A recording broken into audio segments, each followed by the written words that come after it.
Hello, so I'm Clara, and today I am going to be talking about the movie Gone Girl.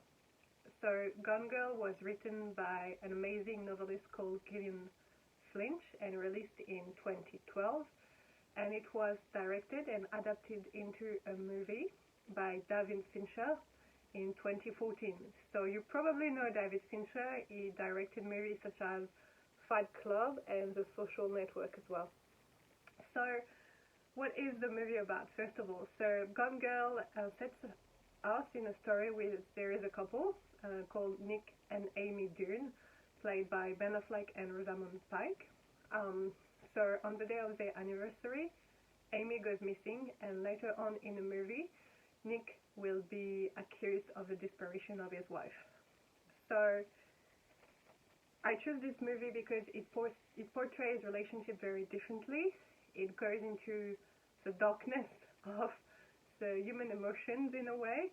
It explores also the facades and the way we present to each other on a daily basis, the way we put a mask on and we don't really show our true selves. So I picked a scene that is at the beginning of the movie. Why? So the scene that I picked is the first time that they meet. It shows them when they meet at a party and what happens after that. I picked that scene because it's not your typical love scene. It's not your typical first meeting in a way. It's not a story about how it was love at first sight. It's a bit more complicated than that. So we're going to try to analyze that with the elements that were provided by the way it was filmed. So first of all, we're going to talk about camera angle and movement. So when they meet, they are at a party. Nick starts approaching Amy and talking to her. So at that moment, the camera moves very slowly and it centers on them. So you can see the two characters that are there in the middle, and there is a party going on around them. The shot is also a high-level shot, so it's almost as if we were there as well. It kind of pulls the viewer into the party and into the intimacy in a way. It brings a sense of intimacy to the entire scene. So we only see the top half of them because the rest don't really matter. What matters is the way they present to each other. Again, we keep in mind that there is a mask, a facade aspect, and what do they say to each other as well. So for the diegetic element of the movie, there is a dialogue and there is a normal sound of the party going on. But there is something very interesting that we're going to talk about a bit more after that. There is, as non-diegetic element, there is a sound. It's like an eerie type of music going on that gives a mysterious feel to the party as well. So it's not like a sound like you're on the edge of your chair, very, how can you say that, very anxious of what's going to come next. No, it's very slow. It's almost like if you were in a detective game type of sound, like it tells you there is clues. Look at what's happening. That's the effect that it has on the viewer to me. So again, the camera moves slowly, zooms a bit on them. As they keep talking to each other, we can also see that the camera switches from one face to the other, one face to the other. So Amy just tells, she's going to be very smart. While she talks, you can see his face and only the back of Nick.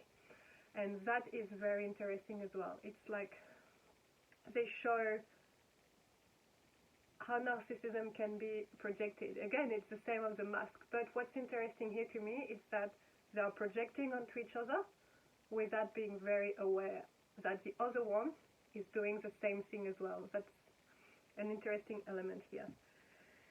So there is something mysterious. There is also an intimate element to that, but later on they will go into an elevator, and there is a way that they are talking to each other as well. It's the same. The camera shows different sides of them every time, never very too close, never very too much together in a way. What's interesting here is also the way lights are used. When they're at the party first, the light is a bit dim, it's not very bright, and it seems to come from behind them. It's not shining on them as it was, typical, oh my god, they just fell in love, it's so intense. No, it's a bit murky, and the use of the color as well. Colors appear washed down.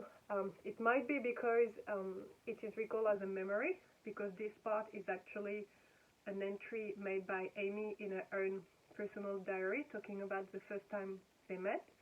In the book, um, Nick isn't really talking about that first meeting. So I think it was very well portrayed in a way that Amy is shown very intense. She looks at him in a very intense way. She is a smartass, if I can say. She tried to make him uncomfortable, but she doesn't succeed. He holds up to her very well. And I think that's what's interesting here. It's like, it's a scene about what they wanted to see onto the other one. Like, they project onto them what they want from them, but they don't really discover who is in front of them. So, also, the way it's filmed and the way the colors are used and the way the camera focuses on the couple, it's like the world is disappearing around them too. And that will go a bit later on as well, as it goes into why is Amy missing, what is happening. It's an interesting element to keep in mind. So what's interesting here as well, it's at the beginning of the scene we can see Amy putting that entry in a journal with a very, very bright, fluffy pink pen, and we see her later at the party very well dressed. The camera focuses on her, what she said, her words.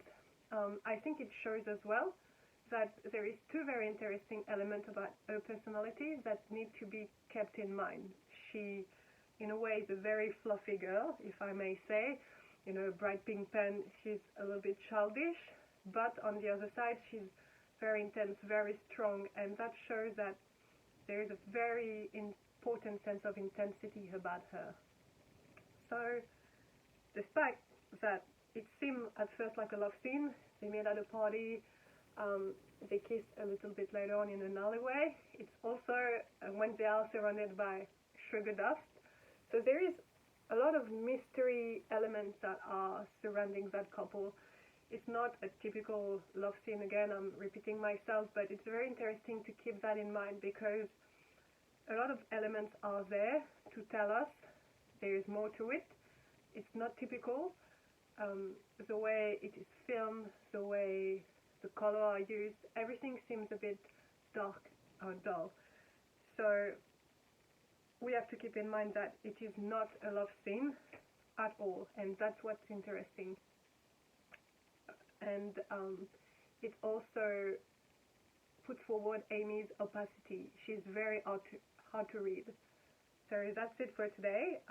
I hope you enjoyed it and that you learned something, or at least you want to watch or read the book, because I really strongly advise it. They're great, and there's many other works by these authors that are very interesting as well. Thank you.